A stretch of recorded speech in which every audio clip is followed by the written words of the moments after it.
né, que é um crime perder aquilo, porque é a única mensagem física da época da instalação do Fórum da Justiça em Guarulhos. É aquela casa. Entendeu? Então, e aquilo está caindo. Aquilo vai cair. Aquilo vai desaparecer. Porque é exatamente isso. Nós não damos a devida importância para essa historicidade do país. E não é só lá, não. Eu tenho visto, tenho acompanhado aqui, discutido com o Cícero, né, o Zé Cícero, a respeito desse movimento. Só um parênteses, o Zé Cícero é um desses agentes culturais que, espalhados pelo Brasil, fazem um trabalho, né, muito sério também. Muito sério, muito bom. No Ceará. E aproveitando esse embalo que você falou, também eu gostaria de citar aqui uma menina chamada Sandra Rodrigues, na cidade de Boquim, no Sergipe, estado de Sergipe. Está revolucionando. Ela descobriu bandas de cavaçal, ela levando gente para a TV, tudo em cima das culturas populares tradicionais.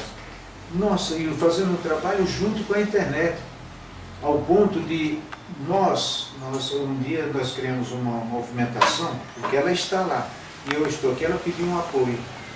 E nós criamos um movimento chamado Capelas Abandonadas pelo Brasil. E a cidade de São Cristóvão, lá no Sergipe, tem uma igreja daqui de Guarulhos. E lá nós conseguimos movimentar, envolver a prefeitura.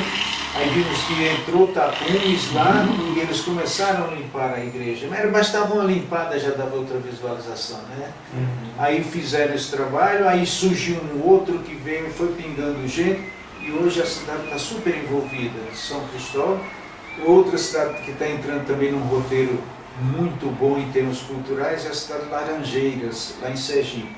E tudo sob a força dessa moça. Né? Então é provável, não é certeza, que lá para o início do ano que vem eu vou lá para nós criarmos seminário de movimentação do estado de Sergipe todo. Né? Nesse sentido, nós criamos uma movimentação nacional, a partir de algum ponto, né?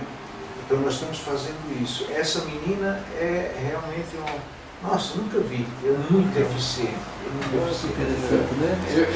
Eu só para complementar isso, a única viagem que eu fiz para a floresta, né? nós fomos por Aracaju, e aí passamos onde tem o terminal, não um terminal, lá em Paulo Afonso. Nós passamos por Paulo Afonso. Paulo Afonso também tem uma área de atividade muito bonita, muito boa, né? A Catedral de Paulo Afonso. Mas aí, à medida que nós entramos lá, estamos vendo a Catedral, eu percebo assim num canto uma série de caixotes. Sem grandes identificações. Como é que esses caixotes aqui? Aí são a expressão que foi usada. É a ossada dos antigos bispos de Paulo Afonso. Você acredita desse? Amontoado aqueles caixotes ali, põe em cima num pé de uma escada, e você entra e já dá de cara com aquilo. Mas eu já não sei mais, talvez esteja numa outra parte do caixote, onde esteja escrito alguma coisa a respeito da alçada que está lá dentro. Percebe? Mas o tratamento é um tratamento até nem reverencial. É a alçada dos antigos bispos aqui, não sei do que. Veja, não importa se é bispo, se é pastor, se é pai de santo, não importa isso. Importa que aquilo é história. É história. Então você precisa cuidar disso com mais cuidado, né? Com mais acerto, não sei. Está muito ligada, a cultura está muito ligada à proteção da memória de um povo. Né? Muito bem, eu vou falar uma poesia que embasa mais ou menos que seja um movimento armorial nos anos 70 pela mentalidade do que ele imaginava Ariano Suassuna. Ele diz, antes de tratarmos da poesia: recordo mais uma vez que os brasões e medalhas de que se fala aqui são evocativos dos vidrilhos e lantejoulas populares. E, explicado isso, passo a dizer que Ângelo Monteiro, outra citação que ele faz de artista, em seu livro Armorial de um Caçador de Nuvens, usa uma linha aristocrática e refinada à cestilha, característica de cantadores e autores de folhetos do Nordeste. É o caso do poema que transcrevo aqui, uma das cantigas de fingimento incluídas naquele livro. Ele faz uma citação sobre o livro Armorial de um Caçador de Nuvens. Dormem panteras no corpo, como nuvens, como águas, mais serenas do que o sopro de um campo feito de mágoas, nuvens de calma, sorrendas, como um desenho nas águas. Dormem panteras no corpo, guardadas por 1000 desvelos, nem mesmo para domá-las, ninguém desperte os seus pelos, elas mancharão as salas com malhas de pesadelos. Olha que beleza, né? Mas aí vem mais. Janice Japiaçu é outra citação de folhetos de cordel que baseava na cabeça dele o movimento armorial. Na época, arte armorial que ele imaginava. Às vezes emprega o romance monorrimado que herdamos da Península Ibérica, Espanha e Portugal, mas que hoje, apesar de não muito frequentemente, ainda se usa no sertão. Outras vezes usa também a mesma cestilha dos cantadores, como neste romance intitulado Cirino. Diz assim: às 7 horas da noite, se estava o prazo findado, um cabra bateu à porta, Cirino foi levantado, a lua brilhou na espora, 7 estrelas clareadas. Vestiu o manto de couro, lustrou a faca com as mãos, 7 moedas de cobre derramaram-se no chão, o candeeiro finou-se com um sopro de maldição. Às 7:30 da noite o cavalo foi armado, um rastro de 1000 presságios reluziu no olho do gado, a sorte sela de bronze e Cirino nela montado. A terra gemeu com trote, secaram-se os olhos d'água, cantou a rasga-mortalha. Rasga-mortalha é um pássaro que gosta de visitar os cemitérios no Nordeste. Né? Nós ficávamos uma ave de agulho. Tem uma lenda assim. Cantou a rasga-mortalha, grito de coruja amarga, o cavalo rompe o tempo atrás da hora aprazada. Às 8 horas da noite, a hora encontra o local. 2 dragões silenciosos regem a dança o punhal, e o ferro encontrou o sangue que esperava, principal. A aurora estendeu os corpos, lavou os dedos frios, molhou-os o olhar da relva, guardou o eco do bril, diamantes da madrugada que não hei de repeti-los. Aí ele cita também, eu estou já terminando aqui, que é o final de tudo mesmo. Marcos Acioli emprega na cestilha um quadrão de martelo, do martelo de vários outros hitos de cantadores nordestinos, certos processos enumerativos. Essa é uma peleja de João Martins de Ataíde com Leandro Gomes de Barros. Leandro Gomes de Barros é considerado o pai do cordel, nascido em Pombal, lá na Paraíba, né?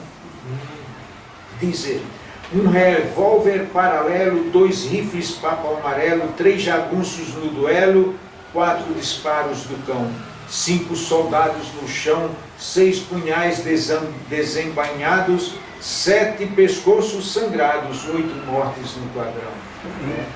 Um lençol de renda branca, 2 castiçais encarnados, 4 cavalos na estrada, um pouso mal assombrado.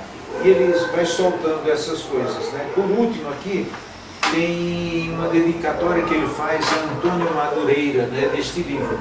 Gostaria, encerrando esta abrangência, acrescentarei só uma poesia, um verso que eu construí, baseado também no movimento armorial em 1990. Né? Antônio Carlos, é a dedicatória dele. No momento em que ele dou, Antônio Carlos é Antônio Carlos Nóbrega, do Teatro Brincante, que fez parte do Quinteto Armorial nos anos 70. Né? E eles, aí tem até uma passagem interessante com o Antônio Nóbrega. Eles tinham preparado a gravação do primeiro CD do Quinteto Armorial e deram a incumbência para Antônio Nóbrega fazer esses compromissos, contatos. Né? Antônio Nóbrega esqueceu e foi jogar bola. Ele foi jogando futebol, né? Aí quando foi ver, perderam todo, aí aquele ano foi todo perdido, porque Antônio Nóbrega foi jogar bola na hora de fazer isso. Mas foi um sucesso, o Quinteto Armorial realmente atingiu um sucesso danado e revolucionou a música brasileira. Né? Chama-se, deu o nome de A Dama da Noite, é cheia de metáfora não, quando a gente substitui uma coisa por outra, porque aqui tem um tratamento da lua, da noite, do sol. Eu uso esses planetas, né, essas entidades espaciais para contar isso daqui. Né? Chama-se A Dama da Noite. E a Dama da Noite é a própria lua, né, já antecipando. Os cavaleiros do sol, todos descendo a ladeira, escondiam um intenso brilho de seus cavalos dourados numa nuvem de poeira. O general sem espada sorriu para sua amada e depois se despediu. A mulher lhe acenava lindo rosto sob um véu. Seu nome, Dama da Noite, era a lua. Chegava de uma viagem que sempre fez pelo céu. Né? Despiu-se, foi para o banho e, para cansaço tamanho, logo deu-se ao seu lençol, foi dormir. Com cabelo cor de prata, colar de cristais azuis de pequenas estrelas, a voz cessou em silêncio, o sono guardou seus olhos e a noite escondeu a luz. Já em meia madrugada, brisa mansa na calçada caminhava para o sul. A brisa lhe despertou, voz suave a sussurrar. A dor, a brisa avisa a lua, né? A dor já vem por aí. Lhe receba sem rancor, logo tudo vai passar. Bravas vozes de metal, de timbre em tom infernal, rasgaram o céu em clarão, os trovões. E o trovão chegou das trevas em cena de estarrecer, com unhas e dentes de aço, violentava seu corpo, sem ter nem mais nem porquê. O coração em geleira, agonia em corredeira, nas águas do temporal. Seu corpo não tinha culpa, mas a honra era ferida. Agora as vestes de seda eram de seda e de sangue, chorava a chuva sentida. Como as águas vão embora, sem nada ficou agora, era tudo solidão. Um relógio em pedestal, a coisa parada, né? Um relógio em pedestal que das horas se esqueceu, observava a mulher, de olhar vago e distante, no tempo ela se perdeu. Mas não pede rendição, ela reavivando a lua. Mas não pede rendição para a morte, ela diz não, não aceita esse final. Busca forças no que tem, acredita no que é. No suspiro e no pulsar, vai mantendo a vida acesa, a vida é tudo o que quer. E logo volta brilhante, já espera seu amante que sempre surge do céu. Vem chegando com a aurora, à frente de mil clarins, ao amanhecer do dia. O guerreiro Deus do sol, com seus cavalos dourados, voam como querubins. Logo após a aterrissagem, cavaleiros dão passagem para o grande general, que era o próprio sol. Da sacada da janela, a mulher de lindos traços revê o nascer do sol. No jardim, raios de ouro, sorrindo vai a seus braços. De novo, junto os amantes, cavaleiros viajantes em galope espacial. Na garupa, o Deus do sol traz a dama em seu poder. É uma figura. O sol rouba a lua, que passa a ser a sua donzela e vai atravessar.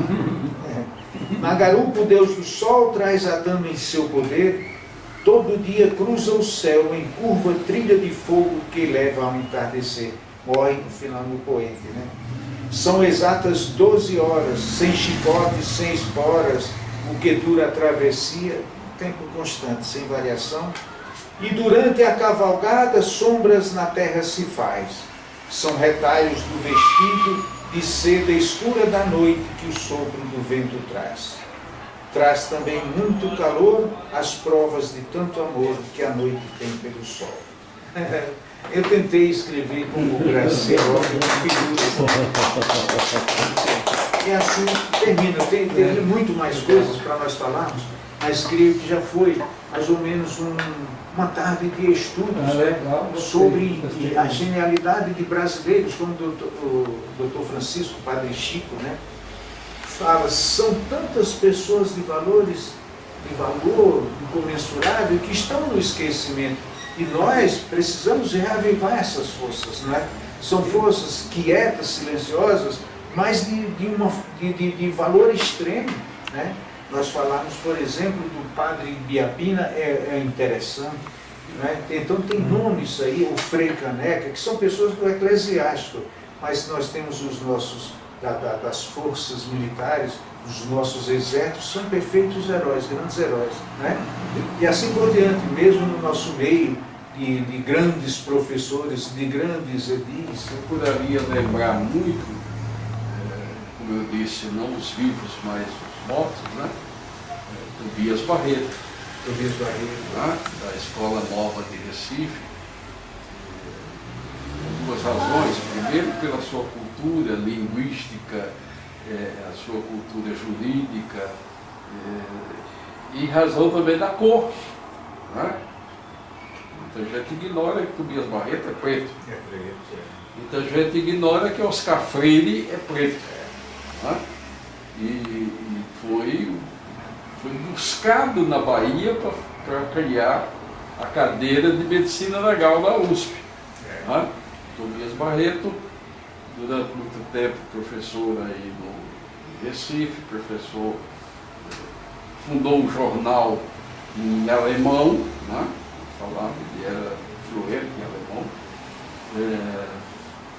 e aprendeu sozinho a falar alemão. E outros mais presentes aí, o nosso querido professor Cesarino Júnior, né? Cesarino Júnior foi o primeiro presidente da Organização Internacional do Trabalho, a OIT. O próprio Clóvis Bevilacqua foi do Código Civil, né? O primeiro Código Civil brasileiro. O Código Civil. E é nordestino. Muito interessante. Ou o conselheiro Araripe, né? Que foi o primeiro presidente do Tribunal de Justiça de São Paulo.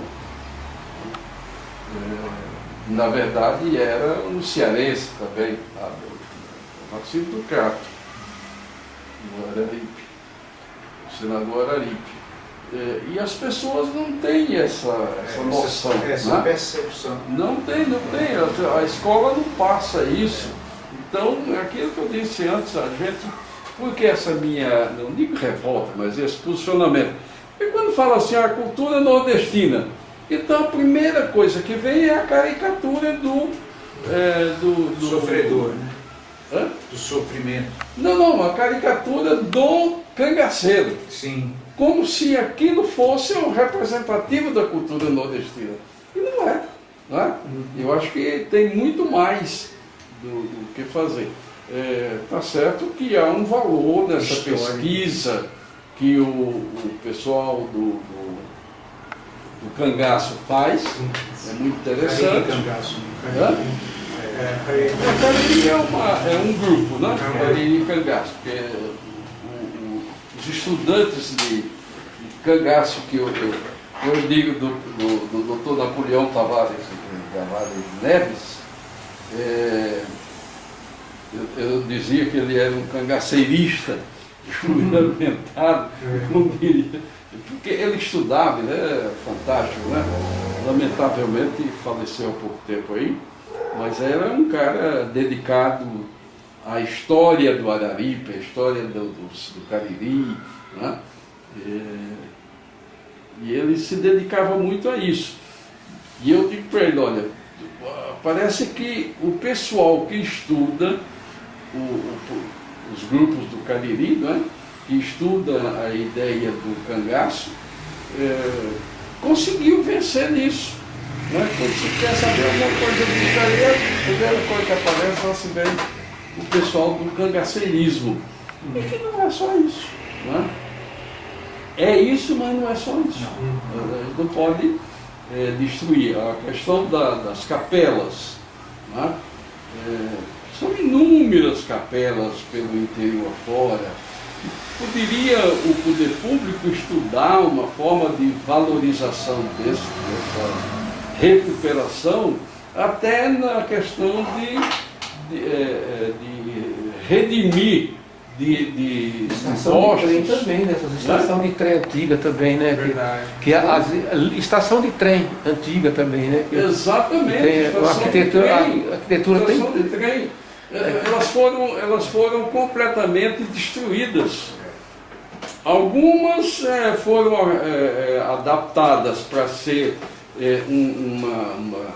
Eu conheci, por exemplo, lá em Missão Velha, a estação do trem, a segunda estação, porque a primeira não sobra nem tijolo sobre tijolo, mas a segunda, ela foi adaptada para ser uma biblioteca, mas uma biblioteca que, escuta, o que vocês têm aqui? Isso é fato, isso é fato. O que vocês têm aqui a respeito da cidade? Nada. Não tem nada. Quer dizer, não há uma produção a respeito da cidade. Então o rapaz disse, olha, tudo que a gente tinha aqui, e acho que nem tem mais aqui, é um livro que foi escrito pela diretora, não sei o que, da Universidade Federal aqui do Ceará, mas também não tem mais nada, né? Então pronto, quer dizer, a cidade morre em si, né? Ela vai morrendo em si.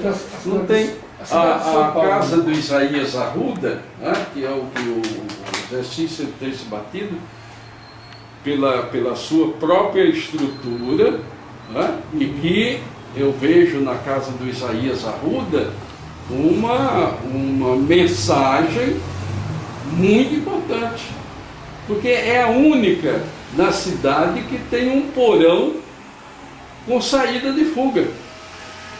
Percebe? Porque era o modo dele desaparecer da frente do perseguidor, entendeu? Então, mas não pode deixar uma obra dessa morrer, não é? Então, assim como deixar morrer uma senzala, você não pode. E não é só a cidade pequena, a cidade de São Paulo, a capital de São Paulo, tem muito prédio histórico que está à deriva. Eu não sei como é que está o processo do prédio da Antártica, lá na Moca, que o pessoal estava... o pessoal quer transformar num centro cultural, aquele espaço que é perto da... Né? É um prédio bonito, um prédio lindo.